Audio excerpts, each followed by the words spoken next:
Bismillahirrahmanirrahim. Assalamualaikum warahmatullahi wabarakatuh. Alhamdulillah, pada kesempatan kali ini saya akan memaparkan materi dengan judul Sejarah dan Metode Psikologi Perkembangan dari mata kuliah Psikologi Pendidikan dengan dosen pengampu Dr. Kasman SPDI MPDI.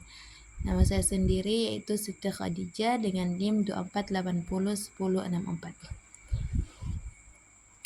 Nah, langsung saja kita masuk kepada konsep dasar dan pondasi. Perlu untuk memahami batasan, fokus, dan esensi psikologi perkembangan dalam kaitannya dengan pendidikan manusia. Kita masuk kepada pengertian dan hakikat utama. Apa itu psikologi perkembangan? Yaitu cabang ilmu psikologi yang secara sistematis mempelajari perubahan kognitif, fisik, emosional, dan sosial sepanjang rentang kehidupan manusia sejak masa konsepsi anak-anak, remaja hingga lanjut usia. Relevansi psikologi pendidikan yaitu memahami pola perkembangan peserta didik, memberikan panduan nyata bagi pendidik dalam merancang kurikulum, metode mengajar, serta pendekatan pengasuhan yang sesuai dengan tahap kematangan siswa. Selanjutnya kita masuk kepada akar historis psikologi. Dari filsafat ke abad pencerahan, pemikiran ilmiah tentang perkembangan anak berakar dari pemikir klasik seperti Plato dan Aristoteles, yaitu pandangan lama menganggap anak sekadar orang dewasa berukuran kecil. Pada abad pencerahan, John Locke memperkenalkan konsep tabula rasa, yaitu kertas kosong, sementara Jean-Jacques Rousseau menekankan bahwa anak berkembang secara alami melalui tahapan biologisnya. Periodisasi sejarah ringkas. Pada masa era pramodern, anak-anak dipandang tidak berbeda dengan orang dewasa. Tidak ada perhatian khusus terhadap kebutuhan emosi dan kognitif khas masa kanak-kanak. Sedangkan memasuki pada abad ke-17 dan 18 mulai tumbuh kesadaran ilmiah. Tokoh filsafat menetapkan bahwa anak memiliki karakteristik kejiwaan yang unik dan membutuhkan perlindungan.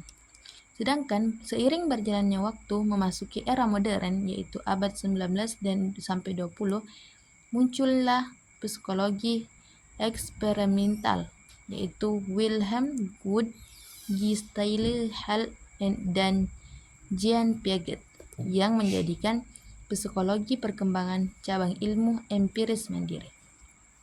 Kita masuk kepada metode penyelidikan riset, yaitu pendekatan ilmiah yang digunakan untuk mengumpulkan data perkembangan jiwa dan perilaku manusia secara objektif. Metode yang pertama yaitu melalui pendekatan waktu penelitian. Yang pertama yaitu melalui studi longitudinal, yaitu mengamati kelompok subjek yang sama secara terus-menerus dalam jangka waktu yang panjang untuk melihat konsistensi perkembangan.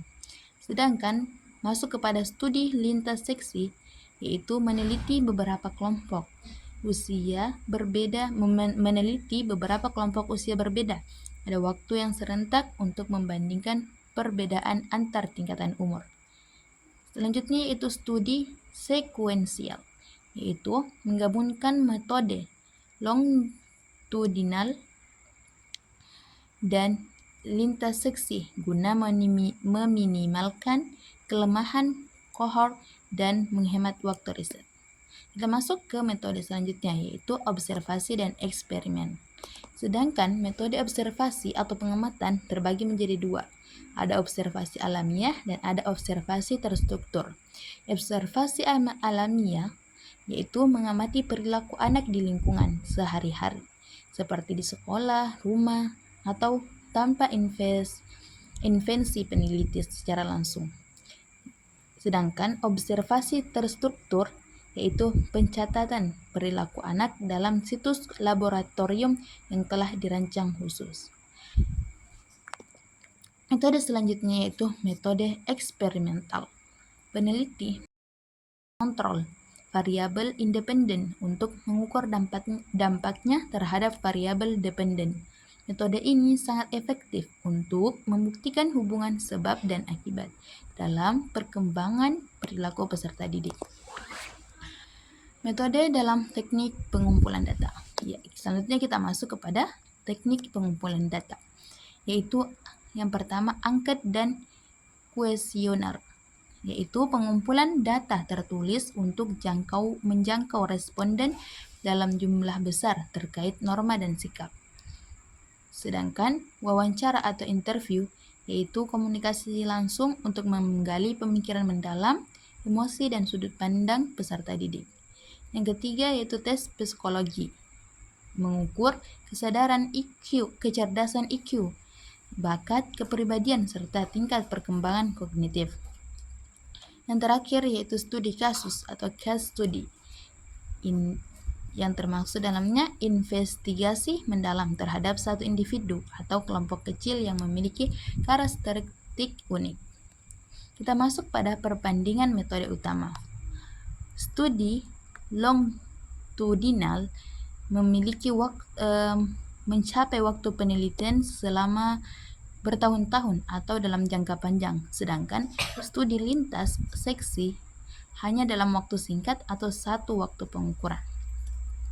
Selanjutnya, studi longitudinal dia menggunakan biaya yang cukup banyak atau tinggi dan butuh komitmen waktu, sedangkan studi lintas seksi hemat biaya dan efisien waktu. Lanjut lagi pada risiko subjeknya. Studi longitudinal memiliki subjek yang dapat mengundurkan diri atau drop out, sedangkan studi lintas seksi tidak ada risiko pengunduran diri sama sekali. Masuk pada fokus analisis keduanya. Studi longitudinal itu perubahan pada pola individu yang sama, sedangkan studi lintas seksi perbedaan rata-rata antar kelompok usia. Itulah beberapa perbandingan di antara studi longitudinal dan studi lintas seksi.